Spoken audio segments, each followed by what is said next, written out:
Il y a quelque temps, un mercredi soir, j'avais parlé d'un homme qui s'appelle Simon le Stylite. Alors, si vous étiez là ce mercredi soir, vous allez vous en souvenir. Mais je voulais reparler de lui ce matin d'une façon un peu plus développée. Alors, voici son histoire. Si vous tapez sur Internet « Simon le Stylite », vous allez pouvoir lire en gros l'histoire que je vous raconte. Donc, il y a environ 1500 ans, en Orient, vivait un homme du nom de Simon le Stylite. Simon est passé à l'histoire parce que cet homme-là a vécu plus de la moitié de sa vie dans la solitude totale. Et quand je parle de solitude, c'est pas une façon de parler. Parce que Simon le Stylite est mort au bout d'une plateforme de 1 mètre carré environ, au sommet d'une colonne de 15 mètres. Donc, il s'est fait monter un poteau de 15 mètres. On parle de quoi, 15 mètres? 45, 50 pieds? Sur un mètre carré, donc 3 pieds par 3 pieds à peu près, là. Et puis, il a passé 37 ans de sa vie là-dessus. Tout seul. Isolé du monde. Les gens allaient lui porter de la nourriture qui montait avec une chaudière, puis descendait ses besoins. Puis, en tout cas, il s'organisait comme ça. À cause de son mode de vie, Simon le Stylite était considéré comme quelqu'un de très, très spirituel. D'ailleurs, quand ça a pris plusieurs jours avant que les gens se rendent compte qu'il était mort, parce qu'il était au bout de son poteau, à genoux, les mains croisées en position de prière, puis il est mort comme ça. Son mode de vie, voué à la solitude, faisait que les gens venaient le voir pour le consulter. On raconte que les princes et même l'empereur de Byzance, qui se trouvait être la Turquie aujourd'hui, les nobles et les villageois, n'importe qui allait le voir pour lui demander des conseils d'ordre spirituel. Parce que, vu qu'il était comme ça, qu'il passait ses journées à prier, tout ça, il était vu comme étant quelqu'un de remarquablement spirituel. L'histoire de Simon le Stylite m'a inspiré le message de ce matin que j'ai appelé l'isolement spirituel. Oh, OK, j'ai pas mon image là. Je ne sais pas si Simon c'était un chrétien ou s'il l'était pas. Ça, je ne sais pas, Dieu seul le sait. Mais il y a une chose que je sais, c'est que on ne peut pas devenir spirituel en suivant son exemple. Alors, si vous avez comme but dans votre vie de dire, moi, je veux devenir quelqu'un de spirituel, allez pas vous installer sous votre poteau de corde à linge. C'est pas de même que ça marche. Je vous le dis tout de suite. La Bible ne nous appelle pas à vivre notre spiritualité en restant isolés des autres croyants, puis encore moins en allant vivre au bout d'un poteau. C'est ça qu'on va voir ce matin. C'est sûr que l'histoire de Simon le Stylite est quelque chose de cocasse, mais le fait est qu'il y a des gens qui aujourd'hui qui encore croient que pour être spirituel et plaire à Dieu, on doit s'isoler. Et ça, c'est pas nouveau dans l'histoire. On a vu l'histoire des monastères, hein, où autant hommes que femmes, les monastères étaient construits et des gens s'isolaient là-dedans, passaient de nombreuses années de leur vie. Et je me souviens, il y a très, très longtemps, j'étais encore enfant, ça m'avait marqué parce qu'à la télévision, il y avait passé une dame qui était ce qu'on appelait une sœur cloîtrée. Elle avait passé une quarantaine d'années de sa vie dans un couvent, fermé, sans jamais sortir de là. Elle racontait son histoire et tout ça. Moi, je me dis, wow! Est-ce que, tu sais, aujourd'hui, je me dis, elle a-tu vraiment manqué quelque chose ou c'est elle qui l'a l'affaire? Dans l'histoire de l'humanité, depuis 2000 ans, surtout depuis le christianisme, et même, ça se fait en Orient, même avant ça, tout ça, les moines bouddhistes, les moines tibétains, on a cette notion souvent qui veut que la spiritualité se retrouve dans l'isolement. Est-ce que c'est vraiment vrai? Qu'est-ce que la Bible nous parle de ça? Je me suis interrogé là-dessus et je me suis rendu compte que la Bible n'enseigne nulle part qu'on doit devenir des ermites spirituels et que l'isolement n'augmente en rien notre spiritualité. Bon, on ne parle pas là, de prendre un temps à part, quelques heures, quelques jours, quelques semaines, voire pour s'isoler, pour faire des fois le Seigneur un rendez-vous avec nous autres. C'est pas de ça que je parle. Je parle d'un mode de vie. Jamais la Bible ne nous dit qu'on doit adopter un mode de vie comme ça. Au contraire, la Bible nous dit que nous devons être ensemble. La Bible nous dit que nous sommes liés les uns les autres. Je vais devoir me tourner parce que je ne vois pas sur mon moniteur, il n'y a rien de... Donc, le premier point qu'on va voir ce matin, c'est que l'isolement spirituel n'est pas la volonté de Dieu. Dieu nous a rassemblés, nous dit la parole de Dieu. Ça vient-tu? Donc, la parole de Dieu nous dit que Dieu nous a rassemblés. Voilà. Elle nous dit que nous formons un seul corps. Elle nous dit que nous sommes membres les uns des autres. La Bible nous dit qu'on doit même persévérer ensemble dans les choses de Dieu. La Bible nous dit qu'on doit s'aimer et prendre soin les uns des autres. Difficile à faire quand on est tout seul. La Bible dit qu'on doit être soudés pour s'édifier ensemble dans l'amour. La Bible nous dit aussi qu'on va être enlevés ensemble lorsque le Seigneur va revenir. Et qu'on va aussi hériter du royaume de Dieu ensemble. Et beaucoup d'autres choses encore pourraient être relevées. Mais tout ça pour démontrer que la parole de Dieu n'encourage jamais l'isolement spirituel.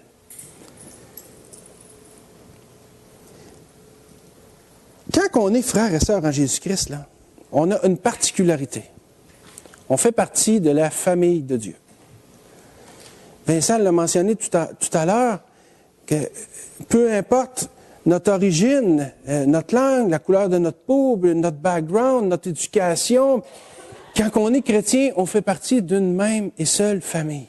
Celle de la famille de Dieu. Parce que le Seigneur nous a rassemblés des quatre coins du monde.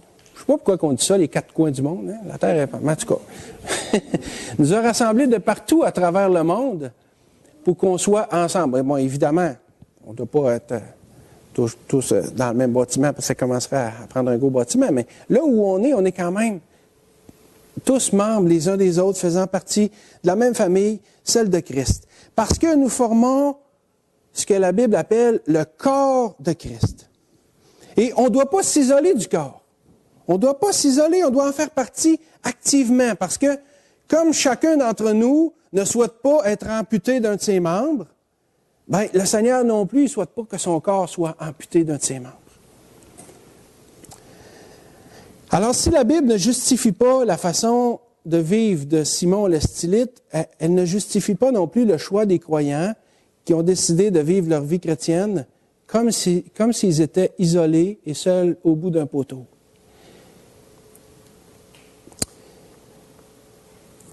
Les gens qui font ça, j'ai parlé avec quelques personnes déjà dans le passé, que ce soit seul ou en famille, ou des petits groupes. Tu sais, ça peut être à plusieurs niveaux, ça. Je peux décider de m'isoler, moi, tout seul. Je peux décider de faire mes affaires juste avec ma famille. Ou je peux décider de prendre un petit groupe de croyants, puis aller m'isoler, puis vivre en commune sur une terre quelque part. Il y a plusieurs formes d'isolement spirituel. Mais la parole de Dieu, jamais elle n'encourage quelque chose comme ça. Au contraire. Puis les gens qui font ça, ils pensent qu'ils vont devenir plus spirituels. Mais moi, selon ma connaissance et ma compréhension de la parole de Dieu, tout ce que je peux comprendre, c'est exactement le contraire qui va se produire. Donc, la spiritualité n'augmente pas par une vie de solitude, mais par une bonne relation avec le Seigneur et avec les autres chrétiens. On a été rassemblés par Jésus et pour Jésus pour être ensemble, pas pour être isolés. Lisons 1 Corinthiens 12. Tournez avec moi dans la parole de Dieu. On va lire un extrait de 1 Corinthiens 12.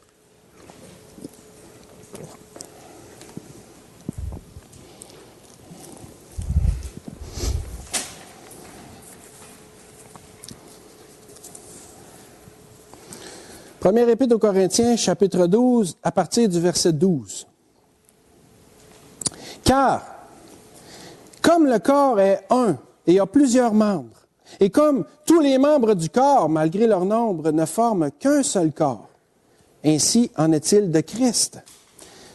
Nous avons tous, en effet, été baptisés dans un seul esprit, pour former un seul corps, soit juif, soit grec, soit esclave, soit libre. Et nous avons tous été abreuvés d'un seul esprit. Ainsi, le corps n'est pas un seul membre, mais il est formé de plusieurs membres. Si le pied disait, parce que je ne suis pas une main, je ne suis pas du corps, ne serait-il pas du corps pour cela? Et si l'oreille disait, parce que je ne suis pas un œil, je ne suis pas du corps, ne serait-elle pas du corps pour cela? Si tout le corps était œil, où serait l'ouïe? S'il était tout ouïe, où serait l'odorat? Maintenant, Dieu a placé chacun des membres dans le corps comme il a voulu. Si tous étaient un seul membre, où serait le corps? Maintenant donc, il y a plusieurs membres et un seul corps. L'œil ne peut pas dire à la main, je n'ai pas besoin de toi. Ni la tête dire aux pieds, je n'ai pas besoin de vous. Mais bien plutôt, les membres du corps qui paraissent être les plus faibles sont nécessaires. Et ceux que nous estimons être les moins honorables du corps, nous les entourons d'un plus grand honneur. Ainsi, nos membres les moins décents reçoivent le plus d'honneur, tandis que ceux qui sont décents n'en ont pas besoin. Dieu a disposé le corps de manière à donner plus d'honneur à ce qui en manquait, afin qu'il n'y ait pas de division dans le corps, mais que les membres aient également soin les uns des autres. Et si un membre souffre, tous les membres souffrent avec lui. Si un membre est honoré, tous les membres se réjouissent avec lui. Vous êtes le corps de Christ et vous êtes ses membres, chacun pour sa part. Je pense que ce passage-là parle de lui-même. C'est important qu'on soit ensemble, c'est la volonté de Dieu. C'est assez clair qu'on forme un seul corps, mais aussi qu'on a tous un rôle à y jouer. Parce qu'on est tous membres. On n'a donc aucune raison valable ou biblique de se séparer du corps de Christ. Évidemment, je parle toujours d'une façon absolue.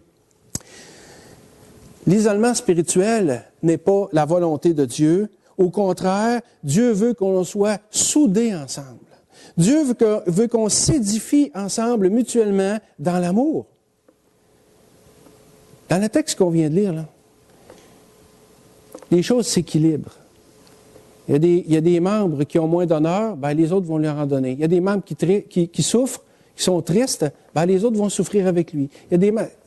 On est ensemble. Dieu veut que l'on forme un tout qui est le corps de Christ dont lui est la tête, le chef. L'apôtre Paul, dans l'Épître aux Éphésiens, nous dit ceci. En Éphésiens 4,16, c'est de lui, donc de Christ, et grâce à tous les liens de son assistance, que tout le corps, bien coordonné et formant un solide assemblage, tire son accroissement selon la force qui convient à chacune de ses parties et s'édifie lui-même dans l'amour. Vous savez, si on s'éloigne du corps de Christ, on s'éloigne automatiquement de la tête. La tête, c'est le Seigneur. Si on s'éloigne du Seigneur, on s'éloigne de la volonté de Dieu, parce que Dieu veut que l'on soit ensemble. Alors, bibliquement parlant, il n'y a aucune raison de vivre une vie chrétienne ou de façon isolée et même de croire qu'on va devenir de plus en plus spirituel parce que ça ne cadre pas avec l'enseignement de la parole de Dieu. Et ça ne cadre pas non plus avec la volonté de Dieu, qui veut que son corps soit uni, ensemble. Il veut qu'on forme, comme on voit dans ce verset-là, un solide assemblage, soudés les uns les autres, et qu'on s'édifie ensemble dans l'amour. Donc, mon premier point était que l'isolement spirituel n'est pas la volonté de Dieu. On va voir comme deuxième point que l'isolement spirituel est aussi un danger à éviter. Un jour, je regardais la télévision et j'ai vu un reportage. J'aime bien les émissions documentaires et tout ça. Souvent, il y a des chaînes spécialisées là-dedans. Et puis, à un moment donné, je regardais un reportage animalier et c'était question d'une sorte de buffle. Je ne me souviens pas du nom, là. Une sorte de buffle qui vivait à l'état sauvage en Afrique. Ces buffles-là étaient en train de brouter dans la plaine. Et là, tout d'un coup, il y a des lions qui sont arrivés. Vous savez, ils étaient tous, chacun a leurs petites affaires, ils broutaient, certains, il y avait un petit cours d'eau pas loin, là, qui buvait de l'eau. Et là, tout d'un coup, ça s'est comme tout mis à courir partout. Il dit, qu'est-ce qui se passe? C'était une meute de lions. Les lions arrivent, et là, c'est un peu la panique, là, parmi les buffles, là. Alors, ce que les buffles ont fait, l'instinct animal, c'est quand même bien le réflexe, hein? Dieu fait bien les choses. Les mâles, les gros mâles avaient des espèces de grosses cornes, là. Et puis, ils se sont placés comme un mur, comme une barrière infranchissable, tout autour des femelles et des petits. les femelles et les petits ont été rassemblés tout ensemble, et là, les gros buffles ont fait comme une barrière tout autour, là, la tête vers l'extérieur, là, prête à charger. Puis de temps en temps, il y a comme un lion qui venait, puis là, il essayait comme de briser les rangs pour essayer d'aller à mordeur. Le gros buffle se détachait, il partait en courant, puis avec ses cornes, puis là, le lion, il se poussait. Puis il avait d'affaires à se pousser parce qu'il se serait fait encorner. J'ai trouvé ça tellement...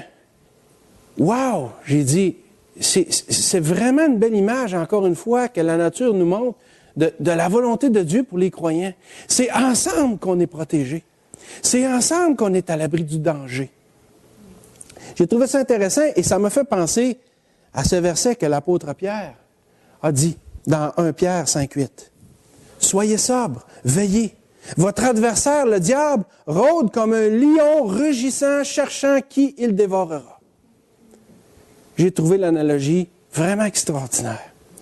Et vous savez, plus Satan, il a le dos large, puis il est capable d'en prendre, puis c'est souvent de sa faute. Mais vous savez, on n'a pas toujours besoin de lui. Là. Des fois, là, notre propre chair là, est capable de faire des affaires par elle-même. Alors, que Satan veuille nous isoler, ou que nous-mêmes, pour toutes sortes de raisons, on décide qu'on veut s'isoler spirituellement, quand on fait ça, là, on est éloigné de la famille de Dieu, et plus on s'éloigne de la famille de Dieu, plus l'ennemi va avoir de la facilité à nous dévorer. Nous dévorer, ça veut dire qu'il va nous faire tomber. Le péché se couche à notre porte, puis il attend, puis il est tenace.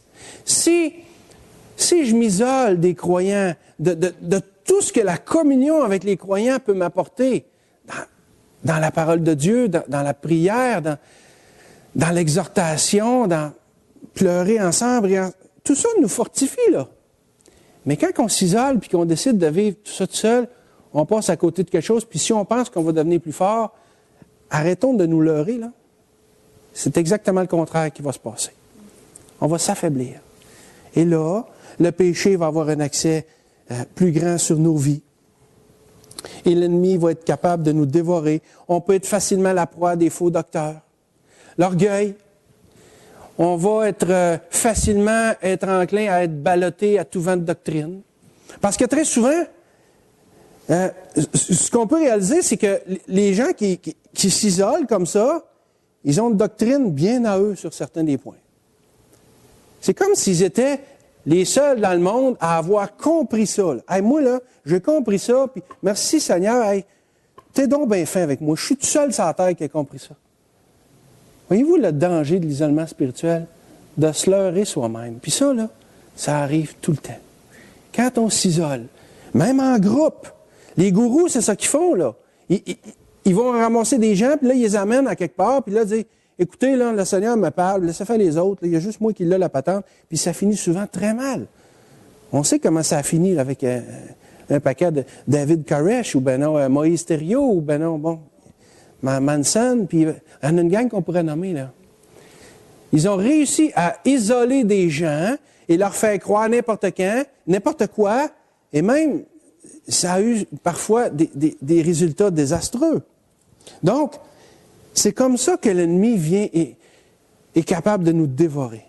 Et c'est exactement ce qui est arrivé avec les buffles dont je vous parle dans le reportage, parce que quand le troupeau a réussi à se mettre à l'abri, parce que les gros là, les protégeaient, là, ben, près de la rivière, il y avait un ou deux petites bêtes qui étaient là, qui, je ne sais pas pour quelle raison, peut-être qu'ils n'ont pas eu le temps, peut-être qu'ils étaient pas capables d'y aller parce qu'ils avaient peut-être une infirmité ou quelque chose, j'en sais rien, mais elles sont restées isolées des autres. Et c'est ces bêtes-là qui sont devenues la proie des lions. La meute de lions s'est quand même nourrie cette journée-là.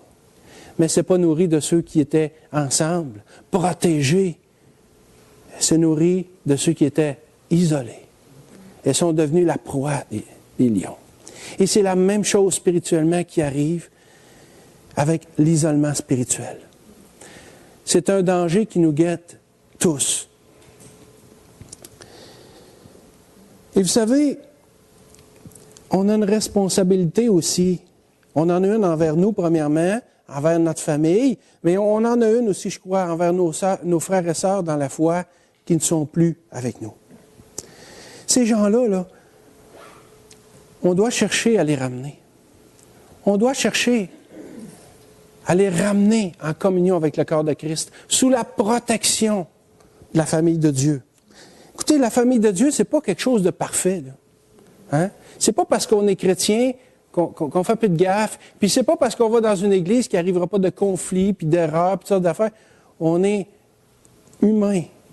On est... Un jour, là, quand le Seigneur va nous rassembler à lui, il n'y en aura plus de ça. Ça va être parfait. Mais en attendant, on est dans un monde qui est corrompu par le péché. Donc, on est quand même sous l'effet. On subit les conséquences du péché. Et même si on est chrétien, on n'est pas parfait pour autant. Pas encore. Donc, il faut apprendre à se pardonner. Puis à demander pardon aussi. C'est facile de dire, oui, mais pardonnez à ceux qui vous ont offensé. Le Seigneur le demande de le faire, puis nous aussi. Mais est-ce qu'on est capable nous-mêmes d'aller demander pardon à ceux qu'on a offensés? Ça fait partie de la game. Puis quand on fait ça, là, on va devenir plus fort ensemble. Parce que quand on traverse une épreuve avec quelqu'un, on en ressort grandi et plus fort. Comme c'est un dicton du monde, mais on entend parfois « ce qui ne nous tue pas nous rend plus fort ». Bien, je crois que spirituellement, on peut quelque part appuyer. Puis il y a sûrement quelque part dans un proverbe quelque chose qui se rapproche de ça. C'est une grande vérité. Parce que si l'épreuve ne nous fait pas tout lâcher, elle va nous fortifier si on la traverse comme le Seigneur veut qu'on la traverse. Et ça, c'est ensemble qu'on va y réussir. Ce n'est pas de façon isolée. Devenons pas des proies faciles pour l'ennemi. Et nos frères et sœurs qui ont délaissé, là, prions pour eux. Ça fait un petit bout de temps que je ne l'ai pas mis dans le bulletin, puis je vais commencer à le remettre. Des fois, je change les requêtes de prière et tout ça, parce que, tu sais, je ne veux pas toujours que ça soit la même chose, mais pendant longtemps, j'ai mis « Prions pour le retour de chrétiens qui ne fréquentent plus d'Église ». Est-ce qu'on a à cœur de prier pour ça? Plus ça va, plus je me rends compte de l'importance de ça. Puis je me dis, Seigneur, mets-moi à cœur de prier pour des croyants. On en connaît tous, là. Les croyants qui ne vont plus à l'Église, là. Qui se sont isolés d'une certaine façon. Puis des fois, écoutez, ça peut être des raisons qui... Écoute, je me dis, peut-être qu'à sa place, j'aurais fait pareil. Regardons pas la raison, regardons à la cause. La cause, c'est qu'ils vont devenir la proie de l'ennemi qui rôde comme un lion rugissant puis qui va finir par le dévorer. Prions pour nos frères et sœurs. Prenons à cœur, puis si un jour je m'éloigne de l'Église, là, priez pour moi. Je vous dis sincèrement, là, priez pour moi pour que je revienne. Parce que la pire des choses qui peut s'arriver à un chrétien, c'est justement de s'isoler parce que c'est le début de la fin. Vous savez, la sanctification, là, quand on veut devenir de plus en plus proche du Seigneur, de plus en plus spirituel, c'est quelque chose, là, c'est une côte à monter qui est longue. Elle est longue, elle est pénible, elle se fait dans les souffrances, elle se fait dans les sacrifices, et c'est dur. Mais quand on descend, là, ça va très, très vite. C'est pas mal moins dur de descendre que monter. Alors, si on arrête de monter, puis qu'on s'isole, puis qu'on commence à descendre, la dégringolade va arriver. Soyons conscients de ça. Premièrement, que ça peut nous arriver à n'importe qui d'entre nous. Mais aussi que si ça arrive à des gens qu'on aime, des gens qu'on sait être nos frères et sœurs dans le Seigneur, prions pour eux autres.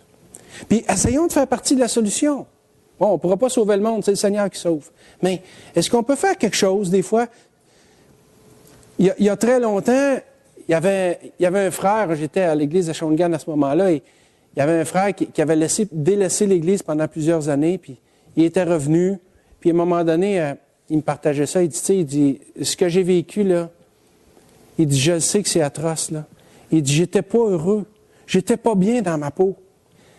Il dit, mais c'est sûr que je voulais pas le montrer, mais il dit, dans le fond de moi, là, il y avait un vide, là, il y avait un mal là, qui me rongeait. Puis c'est devenu intolérable. Après plusieurs années, il est revenu, puis il a dit, aujourd'hui, j'ai à cœur d'aller voir les chrétiens qui ont délaissé pour leur dire qu'il nous manque à l'Église. Mon frère, ma sœur, pourquoi tu ne viens pas à l'Église? Tu nous manques. Oui, mais telle affaire, telle personne. Peut-être. Puis tu as peut-être bien raison. Mais crois-tu vraiment que de continuer comme ça va régler les choses? Crois-tu vraiment que ça va te rendre heureux? On a un constat à faire. C'est important de réaliser ça pour soi-même, parce que si on n'est pas éloigné, bien, soyons conscients pour pas que ça nous arrive. mais prions aussi pour ceux et celles à qui c'est arrivé. Puis vous savez, des fois, il y a des blessures très profondes. Des blessures, des plaies vives qui peuvent durer depuis des années, qui font que ça l'empêche les croyants de revenir. Essayons de travailler à la solution. Disons-leur, premièrement, qu'il nous manque l'amour. Alors, disons, si vous ne le pensez pas, dites-le pas. Moi, si je vous dis que je vous aime, c'est parce que je vous aime, mais je ne vous le dirai pas. Je ne vous dirai pas que je ne vous aime pas. Mais si je ne vous aime pas, je ne vous dirai pas que je vous aime. Soyez sûrs de ça. Mais si vous avez quelque chose pour ces gens-là, là, pour vos frères et sœurs, que vous souffrez, vous êtes conscient de leur situation, allez les voir et dites-leur que vous les aimez. Je ne vous dis pas qu'ils vont sauter au cou et qu'ils vont revenir en courant à l'Église et qu'ils vont même franchir la porte avant vous autres. C'est pas ça que je dis. Laissons Dieu faire son travail. L'amour couvre une multitude de fautes. Le Seigneur veut qu'on soit ensemble. Allons les voir. C'est un ministère en soi. Peut-être que des fois, vous dites, écoute, moi, je ne sais pas, Seigneur, qu'est-ce que je pourrais faire, Seigneur? Il me semble que je ne sais pas trop, c'est quoi mes dons, c'est quoi mon implication. Je pourrais avoir, si vous avez ça à cœur, là, aidez-le votre implication. Allez voir ces gens-là, puis dites-leur.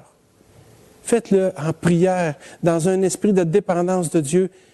Puis, vous verrez si Dieu, comment est-ce qu'il va pouvoir répondre. Ça peut être surprenant. C'est un ministère en soi, ça, de regagner les âmes qui se sont éloignées du Seigneur. Et c'est noble, c'est très, très noble. Parce que vous ramenez en communion avec le corps de Christ une âme pour qui le Seigneur a donné sa vie. Et ça, c'est grand. Ça, c'est grand. Donc, c'est un ministère qui est extraordinaire. C'est un ministère d'encouragement. C'est un ministère qui contribue à l'édification de Christ. Et c'est un ministère qui honore le Seigneur. Un ministère de restauration des cœurs puis des âmes. Puis si vous ne voulez pas en faire un ministère pour votre vie, c'est correct. Mais faites-le une fois. Faites-le 2 fois. Laissez le Seigneur vous montrer. Peut-être que vous avez vous-même là, un accès près d'une personne que les autres n'ont pas. Saisissez cet accès-là pour rentrer. Vous dites, écoute, tu veux-tu continuer à vivre avec qu'est-ce qui te gruge, là? Avec qu'est-ce qui est en train de te détruire par en dedans? Tu veux-tu continuer à t'obstiner, là, pour toutes sortes de raisons? Des bonnes raisons, des fois.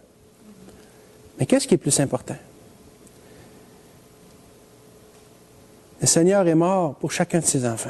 Il a donné sa vie pour chacun de ses enfants. Puis il ne veut pas qu'aucun de ses enfants finisse comme ce bœuf ou ces jeunes bœufs qui se sont fait dévorer par les lions juste parce qu'ils n'étaient pas à l'abri avec les autres.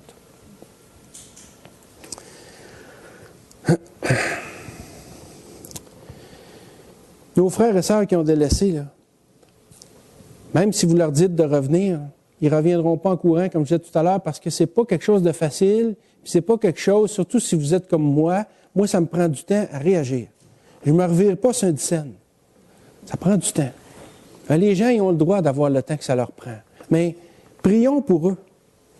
Mettons-les dans nos prières. Si nous, on ne peut pas faire une différence, le Seigneur, lui, il le peut. C'est pour ça qu'on doit prier le Seigneur. Parce que la prière, là, c'est plus puissant que toutes les armes de destruction massive du monde. La prière met en action la puissance de Dieu. Et ça, c'est puissant. Alors, vous avez peut-être quelqu'un à cœur, vous ne savez pas comment vous y prendre, commencez par prier. Parce que la clé, c'est pas vous, c'est pas moi, c'est le Seigneur. Lui est capable de faire de quoi. Donc, prions pour eux.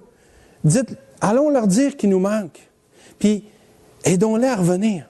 Parce que vous savez que quelqu'un qui a été profondément blessé, là, profondément meurtri, quelqu'un qui a souffert, qui s'est mis une carapace, même vous dire, reviens à l'Église, vous dire, oui, c'est ça. Ben oui, c'est ça. C'est pas si simple, là. Ça demande de l'accompagnement. Apprenons à accompagner les gens. Oui, mais je ne sais pas comment faire ça. Est-ce qu'on peut vraiment savoir comment s'y prendre? Chaque cas est unique. Chaque cas est indépendant. Le Seigneur est capable de nous le montrer. Puis je pense qu'une attitude de cœur noble et honnête va commencer à faire un bon bout de chemin. Dans la prière. Alors, apprenons à faire la différence. Allons chercher nos frères, nos sœurs qui souffrent, qui se sont éloignés pour n'importe quelle raison, même des fois pour des très bonnes raisons. Mais le fait est que Le Seigneur veut que son peuple soit uni. L'isolement spirituel, un danger, c'est aussi la mauvaise tangente doctrinale. Oui, on peut se faire dévorer par l'ennemi, tout ça, et dans ça, la tangente doctrinale est quelque chose qui guette ceux qui s'isolent. Vous savez, quand on ne confronte pas nos idées, là, confronter, je ne parle pas d'argumentation hostile. Confronter, c'est-à-dire, écoute, là, moi, là, je lis, puis il me semble que je comprends tel texte, tel passage, de cette façon, de cette façon. Il me semble que je comprends. On en parle avec les autres. Ben non, regarde ici. Ah, sais-tu, c'était vrai. C'est quand on en parle ensemble qu'on vient à bout de connaître la vérité, d'être éclairé par la parole de Dieu. Mais si je m'isole dans mon coin, puis je reste avec mes petites conceptions bien à moi, avec des œillères, je risque de faire fausse route doctrinalement. L'isolement spirituel nous amène à la mauvaise tangente doctrinale. Donc, il faut l'éviter. Puis vous savez, j'en ai rencontré des gens qui disent « Non, regarde, c'est parce que moi, je l'ai l'affaire. » Je dis pas ça de même, mais c'est ça que ça veut dire. « Moi, je l'ai l'affaire, puis toi, tu ne l'as pas. » Le Saint-Esprit me l'a révélé. OK. Il a attendu 2000 ans pour te le révéler à toi. Là. Il n'a pas parlé à personne d'autre avant. Là. Il y a des gens, des fois, qui... Ils se leurrent eux autres mêmes. Ils peuvent se faire avoir par l'ennemi, mais on se leurre. Vous savez, il n'y a pas personne qui a le monopole du Saint-Esprit. Tous les croyants ont le Saint-Esprit en eux. Puis c'est vrai, il y en a qui m'ont dit, « Ouais, mais écoute, là, moi j'ai le Saint-Esprit nous affranchit, nous conduit dans toute la vérité, le Saint-Esprit fait ça, le Saint-Esprit... » Donc, il n'y a pas besoin de l'Église locale, il n'y a pas besoin d'autres croyants. Attention, tu n'as pas le monopole du Saint-Esprit, mon ami. Ça, c'est un danger. Oui, le Saint-Esprit nous éclaire. Oui, le Saint-Esprit nous dirige, il nous guide. Évidemment, ça fait partie de sa job, si je pourrais dire. Mais oublions pas que le Seigneur a donné à l'Église des gens dont c'est le rôle de comprendre et d'expliquer les Écritures. Et si on avait juste besoin du Saint-Esprit, on n'aurait pas besoin d'enseignants, on n'aurait pas besoin de docteurs, on n'a pas... Donc, il y a un paquet de dons que le Seigneur aurait donné absolument pour rien à l'Église. Vous savez, le Saint-Esprit nous aide, mais regardez ce qu'il nous dit là. Ça va bien résumer. Éphésiens 4, 11 à 14. « Il a donné les uns comme apôtres, les autres comme prophètes, les autres comme évangélistes, les autres comme pasteurs et docteurs, pour le perfectionnement des saints en vue de l'œuvre du ministère et de l'édification du corps de Christ, jusqu'à ce que nous soyons tous parvenus à l'unité de la foi et de la connaissance du Fils de Dieu, à l'état d'homme fait, à la mesure de la stature parfaite de Christ. Ainsi, nous ne serons plus des enfants, flottant et emportés à tout vent de doctrine, par la tromperie des hommes, par leur ruse dans les moyens de séduction. » Quelqu'un qui s'isole spirituellement va tomber dans ce panneau-là. Vous savez, de se faire à croire qu'on est capable de tout comprendre tout seul, là, c'est pas de Dieu, ça. Ça revient exactement à adopter l'attitude de Simon le Stylite, de s'isoler en haut d'un poteau et dire, écoutez, moi, là, je suis connecté avec le Seigneur, puis je vous regarde du haut de mon poteau, vous autres, les petits en bas, là.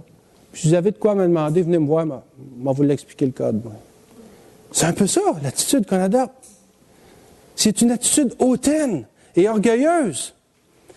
Et ce n'est pas la volonté de Dieu. Il a donné à l'Église des dons, justement pour qu'on soit complémentaires. Oui, le Saint-Esprit va nous faire comprendre des choses. Évidemment. Mais on ne peut pas tout comprendre tout seul. Puis le Seigneur, il veut ça de même parce qu'il veut qu'on reste unis ensemble, justement, pour pas qu'on se divise.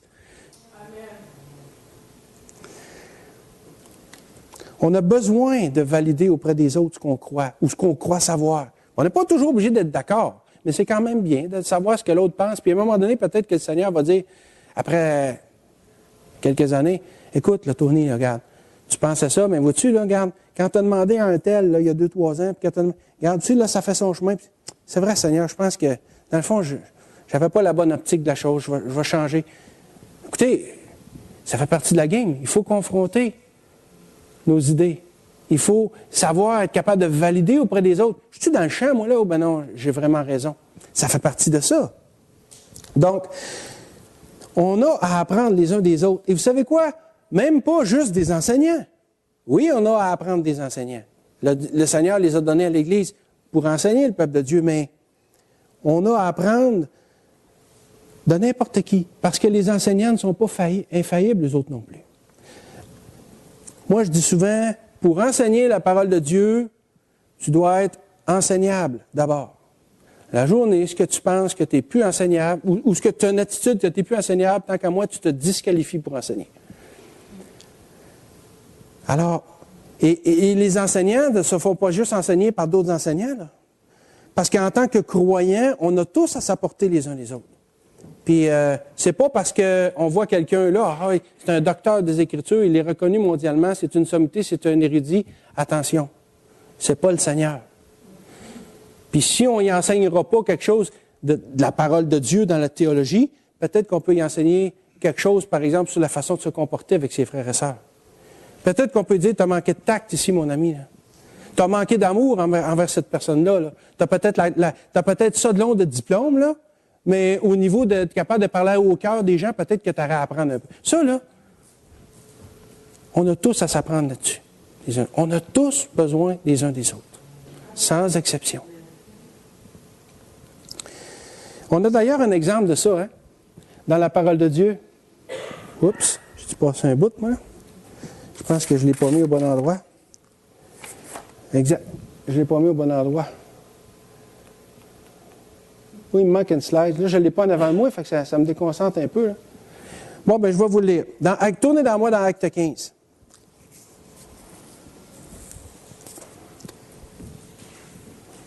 Dans Acte 15, on a même un exemple qui est intéressant ici parce que les apôtres, écoutez, c'est les apôtres, là, je veux dire, c'est les enseignants du premier siècle, de la naissance de l'Église et tout ça. Est-ce qu'il y avait à apprendre les uns des autres?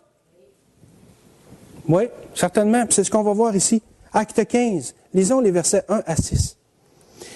Quelques hommes venus de Judée enseignaient les frères en disant, « Si vous n'êtes circoncis selon le rite de Moïse, vous ne pouvez être sauvés. » Paul et Barnabas eurent avec eux un débat et une vive discussion. Et les frères décidèrent que Paul et Barnabas, et quelques-uns des leurs, monteraient à Jérusalem vers les apôtres et les anciens pour traiter cette question.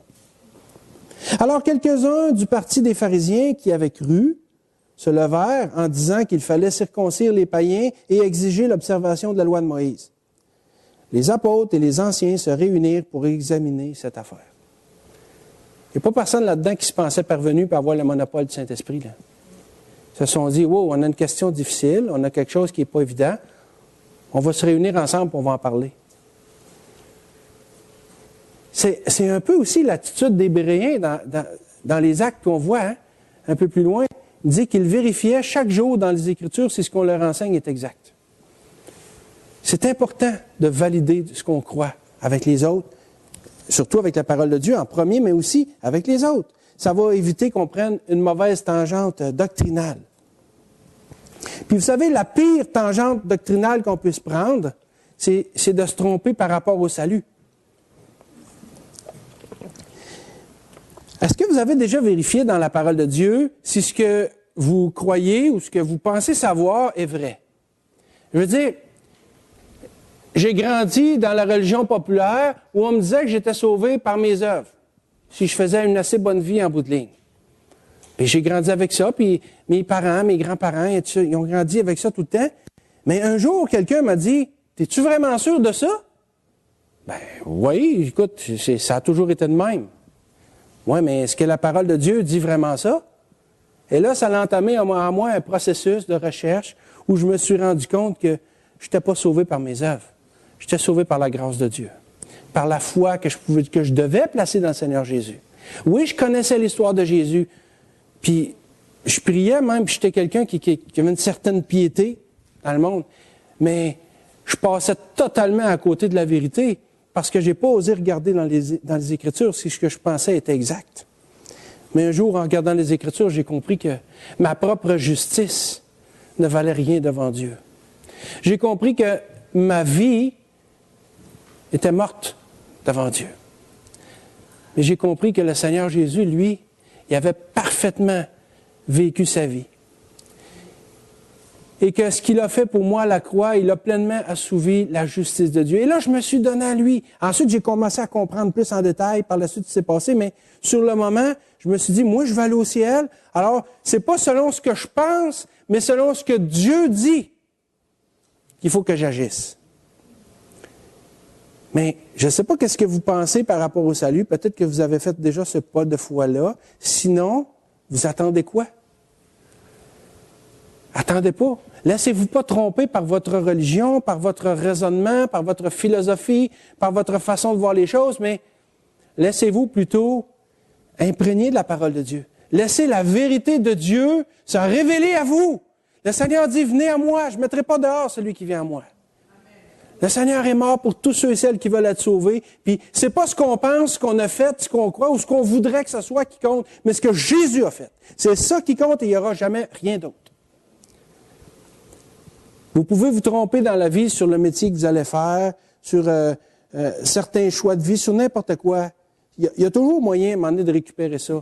Mais trompez-vous pas en fonction du salut parce que vous n'aurez pas une deuxième chance. L'auteur de l'Épître aux Hébreux nous dit qu'après la mort, c'est le jugement. Ça éloigne toute idée de réincarnation. Ça éloigne toute idée de deuxième chance. Après la mort, c'est le jugement. Vous avez le droit de vous tromper sur n'importe quoi dans la vie, mais trompez-vous pas là-dessus, parce que vous ne pourrez pas avoir une deuxième chance. Avez-vous vous avez le droit de ne pas me croire si je vous dis ça. Mais avez-vous le droit de faire Dieu menteur? Parce que c'est ce que Dieu dit dans sa parole. Et si Dieu nous le dit, c'est parce qu'il veut qu'on le sache. Parce qu'il veut nous sauver, parce qu'il nous aime. Avez-vous fait ce pas de foi de vous donner à Jésus-Christ? C'est ce que le Seigneur veut. Jésus est mort sur la croix pour vous parce qu'il veut vous sauver et il n'y a pas d'autre moyen. Alors, rien va être valide devant lui quand vous arrivez de l'autre côté. Écoutez, allez au pied de la croix et dites-lui, Seigneur, peut-être que je ne comprends pas tout un matin, là, mais par la foi, je veux te donner ma vie. Par la foi, ce matin, là, je me donne à toi. Parce que je sais que c'est toi qui es le seul moyen de salut, puis je me donne à toi. Donne-moi la vie éternelle, puis le restant, là, vous aurez le temps de le comprendre après. Parce que vous ne savez pas si vous n'allez pas mourir aujourd'hui. Qui peut lever la main ici pour dire, moi je sais que je ne mourrai pas aujourd'hui? Personne. Vous attendez quoi? Si vous n'avez pas donné votre vie au Seigneur Jésus, vous attendez quoi? Attendez pas qu'il soit trop tard. Allez à lui. Vous n'avez pas le droit de vous tromper là-dessus. Les conséquences vont en être éternelles et trop graves. Un autre danger de l'isolement spirituel, c'est l'exemple qu'on donne à nos enfants. Si l'exemple que je donne à mes enfants, c'est que de fréquenter une église locale, ce n'est pas important. La réunion, la communion avec les autres croyants, c'est pas important. Qu'ils sont mieux de faire n'importe quelle activité du monde en premier avant de faire les activités chrétiennes, etc. Si, pendant que les enfants sont sous ma responsabilité, là, c'est ce que je leur montre, là, qu'est-ce que vous pensez qu'il va arriver, mais que c'est adulte? Pourquoi est-ce qu'ils voudraient? Moi, je leur ai enseigné. Mes parents étaient chrétiens, puis ils m'ont dit que c'était même ça marchait. Souvent, ils vont se dire chrétiens, ils vont dire pourquoi je marcherai autrement. La parole de Dieu nous dit, instruis l'enfant selon la voie qu'il doit suivre, et quand il sera grand, il ne s'en détournera point. Quand j'isole mes enfants spirituellement, je leur enseigne que la voie qu'ils doivent suivre est la même. Et quand ils seront vieux, ils ne s'en détourneront pas. On a une responsabilité envers nos enfants. Les proverbes dans la Bible, vous savez, sont des relations de cause à effet. C'est-à-dire que si j'agis d'une manière, il va se produire quelque chose de conséquent. Puis, en tant que parent chrétien, ce que je veux pour mes enfants, c'est le meilleur. Je veux qu'ils aient une vie chrétienne victorieuse. Pas une vie chrétienne, comment je dirais, malheureuse, mais victorieuse.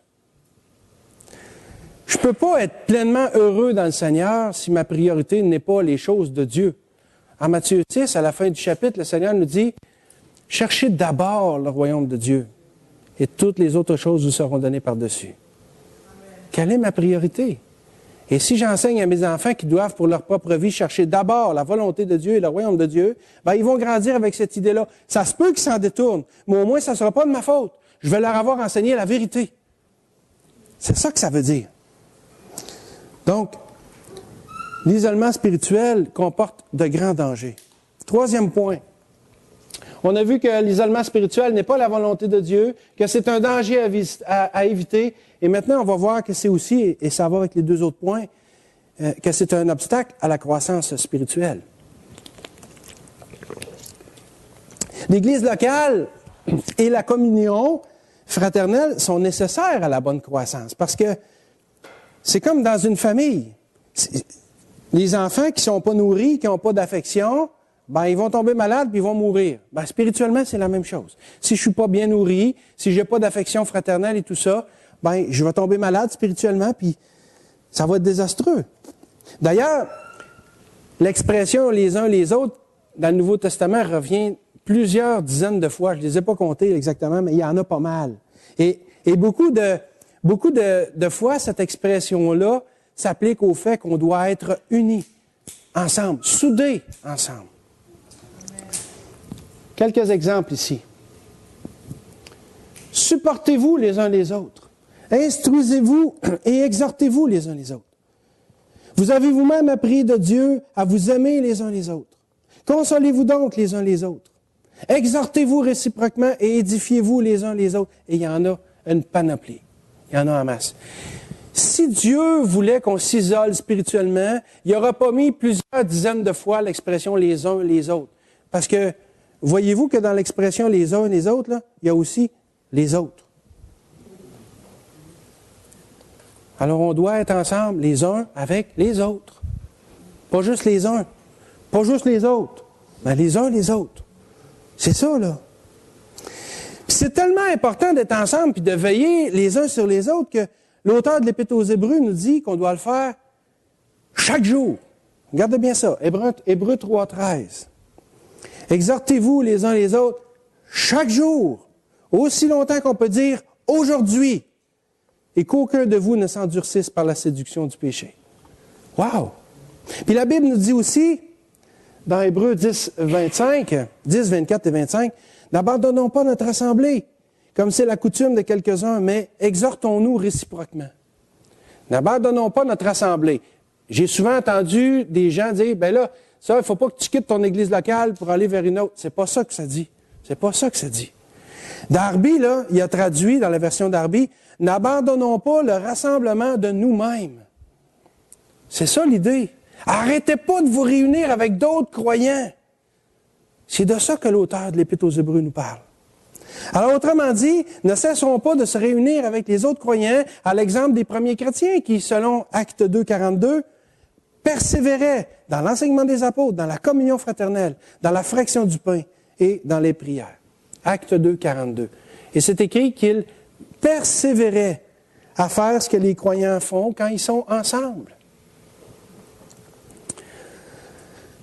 Comme un enfant qui a besoin de nourriture et d'affection dans sa famille, le chrétien a aussi besoin des mêmes choses dans sa famille spirituelle. Et à un moment donné, quelqu'un me dit, moi, je ne vais pas à l'église parce que ça ne me donne rien. Je ne retire rien de l'église. C'est correct, là, c'est bon pour vous. Ça ne me donne rien. Premièrement, là, il ne se leurre pas à peu près, mais ce que je peux dire dans ce temps-là, c'est, bon, ben, admettons que ça ne t'amène à rien. Viens pareil, tu pourras donner aux autres. Peut-être que les autres ont besoin de ce que toi, tu peux apporter. Puis c'est vrai, là. C'est vrai, là. On a tous. Ouais, mais moi, j'enseigne pas. Moi, je fais pas ci.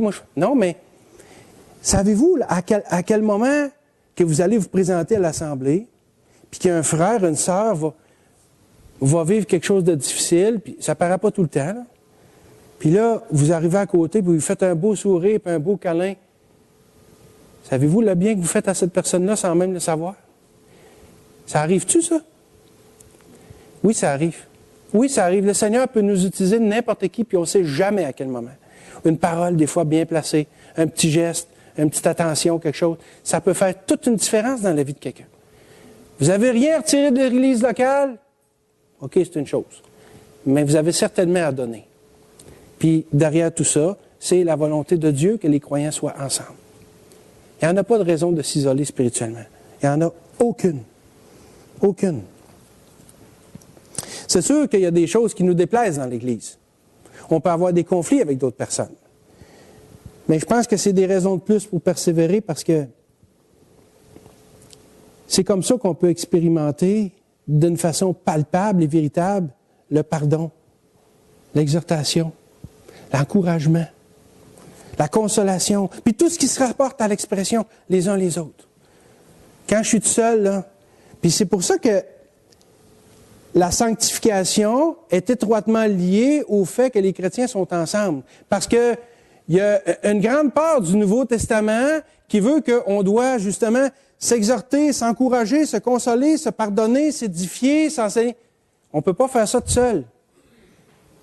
On ne peut pas prétendre à une spiritualité aiguë ou même qui progresse si on néglige ces choses-là, parce que c'est justement par ces choses-là qu'on devient plus spirituel, qu'on réussit à s'approcher du Seigneur. Ça fait partie d'un tout, ça fait partie de la game. On ne peut pas mettre ça de côté.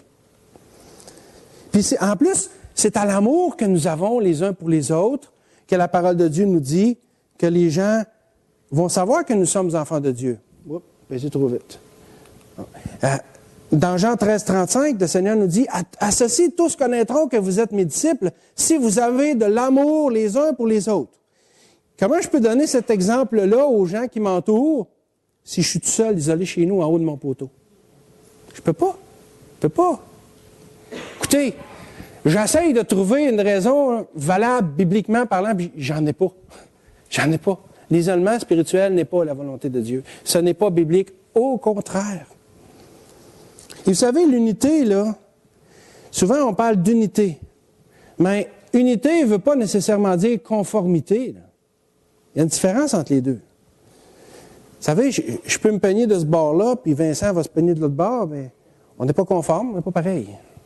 Bon, on peut être unis quand même ensemble. L'unité ne veut pas nécessairement dire conformité.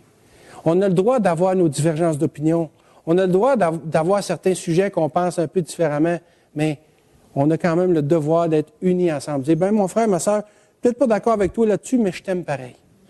Puis on va faire des affaires ensemble. Ça, c'est l'unité. La conformité n'est pas l'unité. Puis de toute façon, la conformité, c'est de la dictature, puis on n'est pas sous un régime de dictature, on est libre en Jésus-Christ. Et ça, il faut savoir se respecter là-dedans.